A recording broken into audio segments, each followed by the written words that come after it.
केमिस्ट्रीचा जो third law होता जो मी शिकवला होता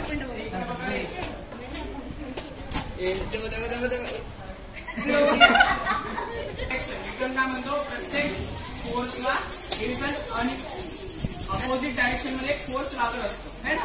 जसं की त्यानं काय सांगितलं आता, हा जो बलून आहे हा त्या मुलांनी फुगवला. आयुष थँक्यू. आता मला सांगा याच्यामध्ये एअर आहे, जेव्हा मी हे नोझल ओपन करणार आहे त्यावेळेस काय ना त्याच्यातून एअर बाहेर येणार, म्हणजे एअर काय करणार, या डायरेक्शनला फोर्स लावेल. आता या डायरेक्शनला एक फोर्स लागणार, पण न्यूटन काय सांगतो, आपल्याला काय सांगतो तो, force always exist in pairs आणि every action there is an equal and opposite reaction. म्हणजे एअर जर या डायरेक्शननी फोर्स लावत आहे तर दुसरीकडून या डायरेक्शनला सुद्धा एक फोर्स लागला पाहिजे. म्हणजे जर मी हे नोझल ओपन केलं तर हे काय जाणार आहे, बलून पुढे जाणार आहे. बघा हा 100% फेल नाही जाणार.